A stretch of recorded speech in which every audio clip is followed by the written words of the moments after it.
My design philosophy is unknowingly deeply rooted in my childhood. I say this for two reasons. One is that I constantly found myself asking why. Being the youngest of 5 children, it's safe to say that I was the annoying little sister. I would always bother my family constantly asking why, because one answer was never enough for me. I find that this is what drives my passion for design. The second being, I had a very unique childhood. I moved 12 times before the time I turned 17. Every year, I was faced with new challenges and consistently had to explain myself. A few years ago, I found a quote by Ellen Lipton that really resonated with me. Design is just storytelling.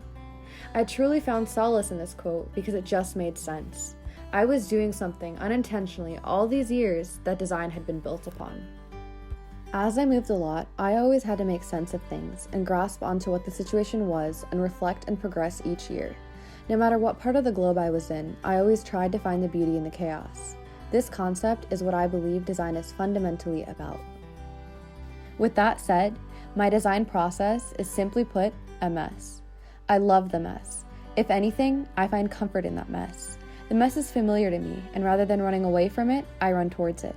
I think openly, playfully, and critically all at the same time.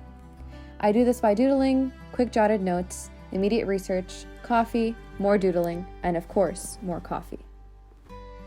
I find myself making connections in my head without even knowing it, yet somehow they make sense, or at least I think they do.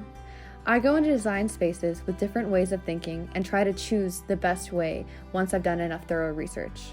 Yet I know that this process is never really over, so I'm still adamant about constantly asking why. From my undergraduate background, internships, and now graduate school, I found that I have a set of principles that I strive for in design. 1. Reflection equals progression.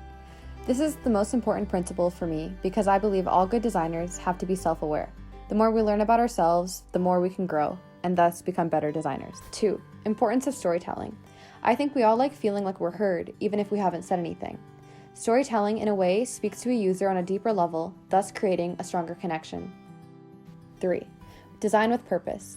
When we design, it should be because we want to, not because we have to. 4. Validation is key. We all like feeling like we're doing something right. A good design does just that. 5. Empathy is essential. Designers need to put themselves in the shoes of their users or stakeholders to better tackle a design space. 6. Community and culture. Design is everywhere. It brings us all closer together and creates a strong sense of belonging. And for now, that's my story with design.